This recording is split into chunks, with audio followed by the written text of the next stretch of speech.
কিছুক্ষণ হলো সূর্য ডুবেছে, এখনো অন্ধকারে ছেয়ে যায়নি চারপাশ। ওরা এক এক কদম এগিয়ে যাচ্ছে, আর একটু একটু করে বেড়ে যাচ্ছে তার হৃদস্পন্দন। বাড়ন্ত হৃদস্পন্দনের শব্দে নিজের কানে এসে পৌঁছাচ্ছে। ওরা ডান হাতটা শক্ত করে চেপে ধরে রেখেছে কথা। বাচ্চাদের এই এক সুবিধা, পৃথিবীতে ভয়ঙ্কর প্রলয় এসে গেলেও তার দুশ্চিন্তা করতে হয় না। ওরা কেন দুশ্চিন্তা করছে কে জানে। একটু পর আরশাদের মুখোমুখি হবে নওশিনের। মেজাজ বিগড়ে যাবে আরশাদের। এতে তার এত দুশ্চিন্তার কি আছে কে জানে। নিজেকে বারবার শান্ত করতে চেয়েও ব্যর্থ হচ্ছে ওরা। নওশিন বাড়ির কলিং বেল চাপলো। ওরা মনে মনে প্রার্থনা করছে আরশাদ যেন বাড়ি ফিরে না থাকে। যদিও এখন তার বাড়ি ফিরে আসার কথা। শুটিং শেষ হয়েছে বিকাল 5টায়। তার উপরে আবার কথার আগমন উপলক্ষে আরশাদেরও থাকবে জলদি ফেরার তাগিদ। দরজাটা খুলে গেল। ওই তো দেখা যাচ্ছে আরশাদের মুখটা। দরজা খোলার সঙ্গে সঙ্গেই তার চোখ মুখ রক্তশূন্য হয়ে উঠল। এই মুহূর্তে নির্ঘাত নওশিনকে দেখার আশা করেনি সে। কঠিন দৃষ্টিতে কয়েক মুহূর্ত তাকিয়ে রইল আরশাদ। ভেতরে ভেতরে আগ্নেয়গিরির লাভা সৃষ্টি হচ্ছে, এখন কেবল অগ্নুৎপাতের অপেক্ষা। আরশাদ কঠিন গলায় বলল, তুমি এখানে কেন এসেছো? নওশিন সঙ্গে সঙ্গে বলল। কেন আসতে বারণ করেছে? হ্যাঁ আছে, আমার বারণ আছে। নওশিন দাঁতে দাঁত চেপে বলল, তোমার সাথে আমার কিছু জরুরি কথা আছে, আর সেই কথাগুলো সামনাসামনি। নওশিনকে মাঝপথে থামিয়ে দিয়ে আরশাদ বলল, তোমার সাথে আমার কোনো কথা নেই। কি সাংঘাতিক ব্যাপার! দুটো মানুষ এক মুহূর্তের জন্য স্বাভাবিকভাবে কথা বলতে পারে না। আরশাদ যে কতটা রেগে গেছে আর ওরা ভালোভাবেই বুঝতে পারছে। এই রাগটাকে সে সব থেকে বেশি ভয় করে। বাবা মায়ের ঝগড়া যে কোনো সন্তানের জন্য যন্ত্রণাদায়ক। শুধু শুধু কথাকে সেই যন্ত্রণা দেওয়ার কোনো মানে হয় না। এদের কথোপকথন ঝগড়ার দিকে এগোনোর আগেই মেয়েটাকে নিয়ে সরে যেতে হবে। ওরা কথার দিকে তাকিয়ে ফিসফিস করে বলল, সোনা চলো আমরা ভেতরে যাই। কথা বাধ্যমের মতো ঘাড় কাত করে সম্মতি জানালো। ওরা তাকে কোলে নিয়ে ওই দুজনকে কাটিয়ে ঘরের ভেতর চলে গেল। নওশিন লম্বা শ্বাস নিয়ে বলল, তুমি কথার কাস্টাডির আপিল করেছো কেন?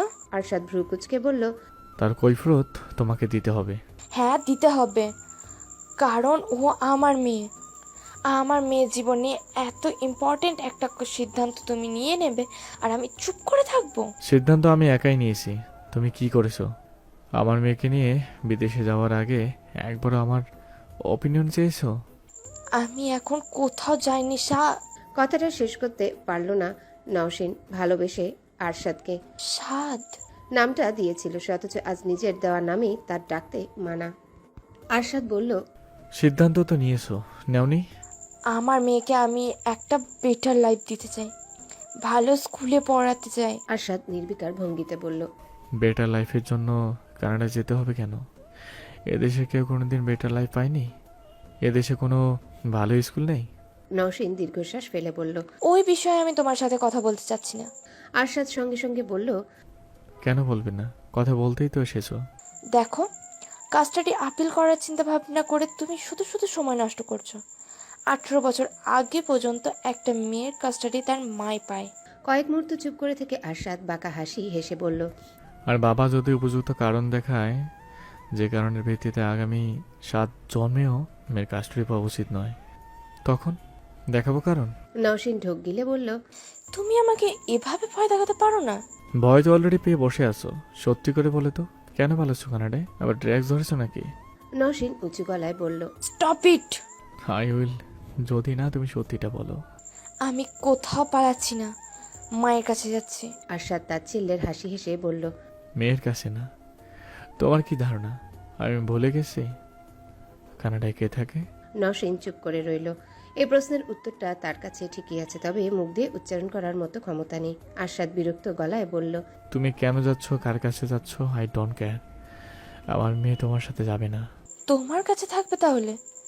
তুমি পাবে ওর টেক কেয়ার করতে, ওকে হোমওয়ার্ক করাতে, ওর সাথে খেলতে, ওকে খাইয়ে দিতে, ঘুম পাড়িয়ে দিতে। সেই সময় হবে তোমার? হবে। এই পৃথিবীতে কোনো কিছুই আমার মেয়ের থেকে বেশি ইম্পর্টেন্ট না। এক দৃষ্টিতে টিভির দিকে তাকিয়ে আছে কথা, আর কথার দিকে ওরা।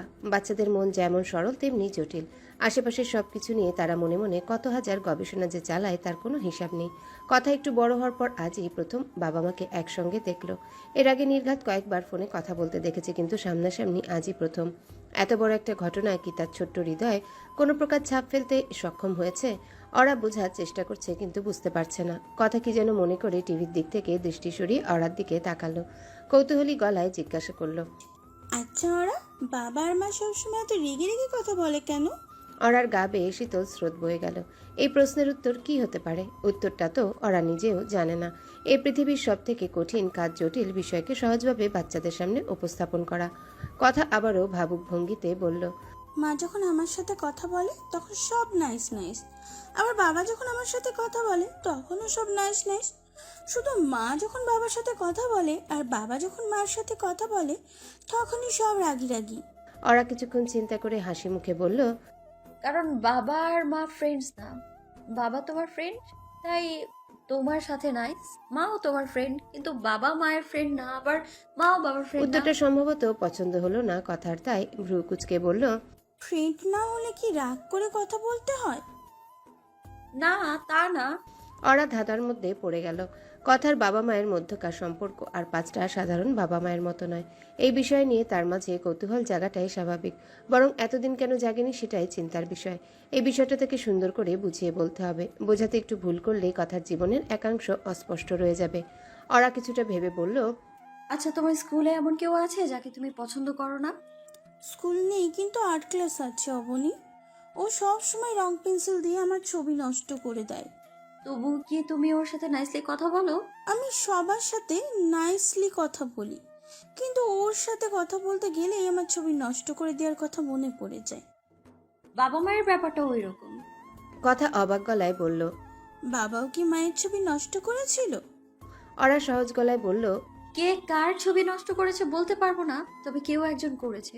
সবার মনে অনেকগুলো ছবি থাকে আমাদের, এক এক মানুষের জন্য এক এক রকম ছবি। এই ছবিগুলোর নাম হচ্ছে ভালোবাসা। তোমার মনেও আমার জন্য ছবি আছে? অরা হাসি মুখে বলল, আছে তো, এত বড় একটা ছবি আছে আমার কথার জন্য। কিন্তু সেই ছবিটা যদি তুমিই নষ্ট করে ফেলো তখন কি হবে? তুমি আমার উপর রাগ করবে? এই তো বুঝে গেছো, বাবা মায়ের মধ্যে কেউ একজন আরেকজনের ছবিটা এইভাবেই নষ্ট করেছিল। কথা চুপ করে রইল। তার ছোট্ট মস্তিষ্ক কোনো এক গভীর চিন্তায় ডুব দিয়েছে। সম্ভবত চিন্তাটা ভালোবাসার ছবিকে কেন্দ্র করে। অরা হঠাৎ বলে উঠল, আচ্ছা শোনা, বাবা আর মায়ের মধ্যে কাকে তুমি সব থেকে বেশি ভালোবাসো? কথা সঙ্গে সঙ্গে বলল, দুজনকে। যেন উত্তরটা আগে থেকে মস্তিষ্কে গুছিয়ে রেখেছিল। কেউ জিজ্ঞাসা করলে যাতে চট করে উত্তরটা দিতে পারে। ধরো মা কিছুদিনের জন্য অনেক দূরে কোথাও চলে গেলেন, কিছুদিন পর আবার বাসায় ফিরে আসবে। তুমি কি মায়ের সঙ্গে দূরে যেতে চাও নাকি বাবার সঙ্গে থাকতে চাও এখানে? আমি তো মায়ের সঙ্গেই থাকি। ওরা কেন? মা কোথাও গেলে আমাকে নিয়ে যাবে না? না মানে এমনিই বললাম। তুমি দেখো তো স্পঞ্জবব কি করছে। কথার মনোযোগ আবারও ফিরে এলো টিভির স্ক্রিনে। এই মেয়েরা 8-10টা বাচ্চাদের মতো নয়। জটিল জিনিস বোঝালে সে বোঝে কিংবা বোঝার চেষ্টা করে। ভগ্ন পরিবারের সন্তানেরা এমনই হয়। তারা বয়সের অনেক আগেই পরিপক্ক হয়ে যায়, যেমনটা অরা হয়েছে। তবে তার পরিবারটাকে ঠিক ভগ্ন পরিবার বলা যায় না। গাড়ির হর্নের শব্দ ভেসে এলো কানে। নওশীন সম্ভবত চলে যাচ্ছে। আজ বহুদিন পর তাকে আর আশরাতকে একসঙ্গে দেখলো অরা।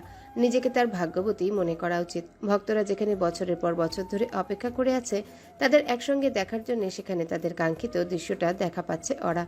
অবশ্য এখানে নিজেকে ভাগ্যবতী মনে করার কিছু নেই। আশরাত এবং নওশীনকে এখন একসঙ্গে দেখলে বেশিরভাগ দর্শকই হবে মনক্ষুণ্ণ। তাদের চিরচেনা জুটির মাঝে ভালোবাসার লেশমাত্র অবশিষ্ট নেই। যা আছে তার নাম তিক্ততা। চোখের সামনে সবকিছু কেমন যেন বদলে গেল। দিনটার কথা আজও স্পষ্টভাবে মনে আছে। অরার ঠান্ডা লেগে গলা ভেঙে গেছে, তবু আশরাতের জরুরি তলবে সেদিন সন্ধ্যায় ছুটে আসে এ বাড়িতে। অরার এই অবস্থা দেখে নওশীন ব্যস্ত হয়ে বলেছিল, তোমাকে নিয়ে আর পারি না সৎ। কি দরকার ছিল মেয়েটাকে ডেকে আনার? আহারে, গলা ভেঙে একাকার অবস্থা। গলা ভেঙে গেলে নাকি দুধ হলুদ খেলে আরাম পাওয়া যায়। নওশীন পরম যত্রে দুধের সঙ্গে হলুদ মিশিয়ে খেতে দিল অরাকে। আরশাদ ব্যঙ্গাত্মক স্বরে বলেছিল, তোমার এসব ঘরোয়া কোটকায় কোনো কাজ হয়নি। এত বছরে আমার উপর ট্রাই করে কোনো ফল পেয়েছো? শুরু হয়ে গেল দুজনার ভালোবাসাময় খুনসুটি। যে ভালোবাসার সাক্ষী হওয়ার জন্য দিনের পর দিন তপস্যা করে যেতে হয়। কাজ শেষে অরা সেদিন ফিরে গেল বাসায়। ওই একটা রাত। এক রাতের মধ্যে এমন কি হলো কে জানে। একটা রাত লণ্ডভণ্ড করে দিল দুটো মানুষের জীবনকে। পরদিন সকালে আরশাদ অরাকে ফোন করে বিরস কণ্ঠে বলল, ওরা ডিভোর্স লেটার ঠিক করো, নৌসিনের সঙ্গে আমার ডিভোর্স হয়ে যাচ্ছে। সেদিনের মতো অবাক অরা এই জীবনে হয়নি। অরা কখনো কাউকে ভালোবাসেনি, তবে তার দৃঢ় বিশ্বাস ভালোবাসার কোনো মাঝারি স্তর নেই। একটা মানুষ আজ ভালোবেসে আগামীকাল অল্প ভালোবাসা যায় না। ভালোবাসার ব্যাপারটা মনে থাকলে পুরোপুরিভাবে থাকে, আর একবার উবে গেলে চিরজীবনের মতো যায়। অনেকটা সময় আজ ওরা কাটালো কথার সঙ্গে। দুজনে একসঙ্গে কার্টুন দেখলো, নতুন খেলনা দিয়ে কিছুক্ষণ খেললো, একসঙ্গে রাতের খাবার খেলো। আরশাদের বাবুর্চি আজ তৈরি করেছে কথার পছন্দের লবস্টার রোল। এই লোকটা এক এক দিন এক এক দেশের খাবার তৈরি করে, প্রতিবারই তার রান্না হয় অসাধারণ। নওশীন চলে যাওয়ার পর থেকে আরশাদের কোনো খোঁজ নেই। ওরা একবার উকি দিয়ে দেখেছে সিগারেট ধরিয়ে বারান্দায় বসে আছে। গভীর চিন্তায় মগ্ন তার সমগ্র অন্তরাত্মা। ওরা আর বিরক্ত করতে যায়নি তাকে। কি দরকার শুধু শুধু বিগড়ে যাওয়া মেজাজকে আর একটু বিগড়ে দেওয়ার। ঘড়ির কাঁটা 10টার ঘরে অবস্থান করছে। ইতিমধ্যে সীমার ফোন আসা শুরু হয়ে গেছে। এই মেয়েটা ওরাকে নিয়ে একটু বেশি চিন্তা করে। সন্ধ্যা মেলানোর সঙ্গে সঙ্গে তার চিন্তা ওরা কখন ঘরে ফিরবে। ওরা কথার মাথায় হাত বুলিয়ে দিয়ে ফোনটা সাইলেন্ট করে রাখলো। এই মুহূর্তে কথা বলা যাবে না, কথা ঘুমিয়ে পড়েছে। এমন সময় দেখা পাওয়া গেল আরশাদের। তাকে দরজার কাছে দেখেই ওরা উঠে দাঁড়িয়ে নিচু গলায় বলল, কথা ঘুমিয়ে পড়েছে স্যার। ওরা ঘরের বাইরে গিয়ে আরশাদের মুখোমুখি দাঁড়ালো। কথার একটা বাজে অভ্যাস আছে, ঘুমের করে একটু শব্দ কানে গেলে জেগে ওঠে মেয়েটা। আরশাদ বলল, থ্যাংক ইউ ওরা। It's my duty sir. Arshad ভ্রুকুচকে বলল, নো ইজ নট। তোমার দায়িত্ব আমার কাজ সামলানো, আমার মেয়েকে না। কথাটার জবাব না দিয়ে ওরা বলল, স্যার আমি তাহলে আসি। না, দাঁড়াও, তোমার সঙ্গে জরুরি কথা আছে। আরশাদের জরুরি কথা শোনার উদ্দেশ্যে দুজনে গিয়ে বসলো বসার ঘরে। আরশাদের চোখে মুখে আজ একরাশ চিন্তা খেলে বেড়াচ্ছে। এতটা চিন্তিত তাকে সচরাচর দেখায় না। আমার কি করা উচিত বলো তো? কোন বিষয়ে স্যার? কথার যাওয়ার বিষয়ে আমার কি করা উচিত? ওকে এতদিনের জন্য যেতে দেওয়া, নাকি কথাকে নিজের কাস্টডিতে নিয়ে রাখা উচিত? সেটা তো আপনিই ভালো বলতে পারবেন স্যার। চিন্তার রেশ কণ্ঠস্বরে নিয়ে আরশাদ বলল। আরশাদ ওরার দিকে এমনভাবে তাকালো যেন তার মতো বোকা মেয়ে পৃথিবীতে আর দ্বিতীয়টি নেই। বিরক্ত গলাতেই বলল, কি আশ্চর্য, তোমার কোনো মতামত থাকতে পারে না? তুমি কথাকে ভালো করে চেনো, ওর সঙ্গে অনেক সময় কাটিয়েছো, তুমি এতে ধারণা করতে পারবে ও কি চায়। ওরা শুকনো ঢোক গিলে বলল, কথাকে আমি জিজ্ঞেস করেছি স্যার, ওর কাছে মায়ের সঙ্গে থাকাটাই স্বাভাবিক। ও তো ভয় করছে মায়ের সঙ্গে যেতে পারবে কিনা। কিছুটা সময় চুপ করে থেকে আরশাদ দীর্ঘশ্বাস ফেলে বলল, সমস্যাটা এখানেই, কথা ওর মাকে ছাড়া থাকতে পারবে না, আর আমি কথাকে ছাড়া। একটা কথা বলবো স্যার? বলো। বাবা মায়ের মধ্যকার সম্পর্ক ঠিক না থাকাটা একটা বাচ্চার জন্য খুব ডিপ্রেসিং একটা ব্যাপার হয়ে যায়। আমি নিজে বিষয়টা ফেস করেছি তো, তাই বুঝতে পারি। আপনারা দুজনেই কথাকে সময় দেন বলে ওর উপরে অতটা খারাপ প্রভাব পড়েনি। তুমি কি বলতে চাচ্ছ ওরা? আমার কথায় ওর মায়ের সঙ্গে যেতে দেওয়া উচিত? না স্যার, আমি বলতে চাচ্ছি এমন কিচ্ছু করবে না যাতে ওর উপর কোনো খারাপ প্রভাব পড়ে। কথা এখন যে জীবনটা যাপন করছে তাতেই সে অভ্যস্ত। মায়ের সঙ্গে থাকা, মাঝে মাঝে বাবার কাছে এসে থাকা। আপনি চাইলেই কাস্টাডি আপিল করতে পারেন। আপনি কাস্টাডি পেলে কথা জীবনে অনেক বড় একটা পরিবর্তন আসবে। সেই পরিবর্তন সে ভালোভাবে অ্যাকসেপ্ট নাও করতে পারে। অরার বলা প্রতিটা শব্দ মনোযোগে পর্যবেক্ষণ করে আরশাদ শুকনো গলায় বলল, হুম। আরশাদ খুব ভালো করেই জানে ওরা মিথ্যা কিছু বলছে না। স্বাভাবিক জীবন ব্যাহত হওয়ার থেকে বেশি যন্ত্রণাদায়ক একটা বাচ্চার কাছে অন্য কিছু হতে পারে না। বাবা সবাইকে ছেড়ে চলে যাওয়ার পর আরশাদের জীবনও তার স্বাভাবিক ছন্দ হারিয়ে ফেলেছিল, ভেঙে সেও পড়েছিল। চিন্তার জগৎ থেকে বেরিয়ে এসে আরশাদ বলল, তুমি এখন যেতে পারো ওরা, এমনিতে অনেক রাত হয়ে গেছে। ওরা উঠে দাঁড়াতে দাঁড়াতে বলল, জি স্যার। জহিরকে বলে রেখেছে তোমাকে নিয়ে দিয়ে আসবে। ওরা কৃতজ্ঞ ভঙ্গিতে বলল, থ্যাংক ইউ স্যার।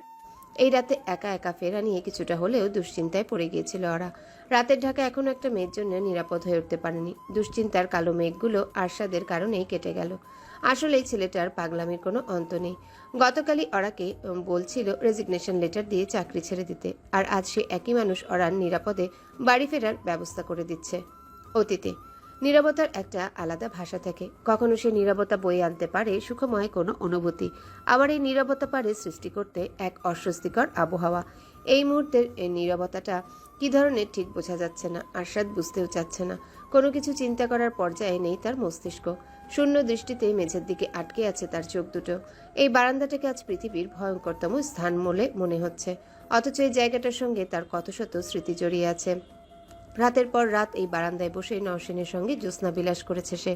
তখন কি একবারের জন্য ভেবেছিল একদিন ঠিক এই জায়গায় বসেই তার গা ছমছম করে উঠবে?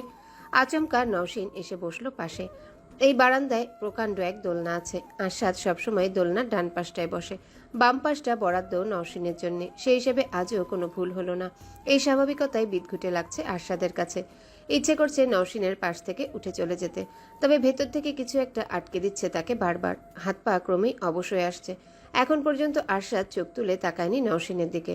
তার দৃষ্টি স্থির হয়ে আছে মেঝের দিকে। অসহনীয় নীরবতা ভঙ্গ করে নওশিন কিঞ্চিত অভিমান নিয়ে বলল। কথা বলবে না আমার সাথে? আরশাদ ছোট্ট দীর্ঘশ্বাস গোপন করে বলল। আমাকে একটু একা থাকতে দাও প্লিজ। কথা না বললে কোনো কিছু সমাধান হবে না সাদ। আমি কোনো সমাধান চাই না। নওশিন কাঁদছে, তার চোখ দুটো বেয়ে টপ টপ করে বয়ে যাচ্ছে অশ্রুধারা। তবে কান্নায় দুর্বল হয়ে যায়নি, তার ভাবভঙ্গিতে এখনো রয়েছে একই দৃঢ়তা। নওশিন দৃঢ় ভঙ্গিতে বলল। জানি আমি একটা ভুল করে ফেলেছি, বাধ্য হয়ে ভুল করেছি। তুমি আমাকে বাধ্য করেছো। আরশাদ এবার চোখ তুলে তাকালো তার দিকে, হতভম্ব হয়ে বলল। আমি বাধ্য করেছি। নওশিন চুপ করে রইল। কোনটা সত্যি আর কোনটা মিথ্যা তার নিজের কাছে তা অস্পষ্ট। আরশাদ বলল। আমি তোমাকে ভালোবেসেছি নৌসিন, আর এই তোমার ভালোবাসার মর্যাদা। ভালো আমি বাসিনি, বেসেছি, এখনো বাসি, আজ জীবন বাসবো। তুমি মর্যাদা দিয়েছো আমার ভালোবাসার। আমার থেকেও তুমি তোমার কাজকে বেশি ভালোবাসো। তাই বলে এত বড় একটা শাস্তি দিতে হবে? আমি কোনো শাস্তি দিইনি তোমাকে, ভুল করেছি, ছোট্ট একটা ভুল। তোমার এটাকে একটা ছোট ভুল মনে হয়? এবারও চুপ করে রইল নওশিন। আরশাদ ক্লান্ত বিরক্ত গলায় বলল।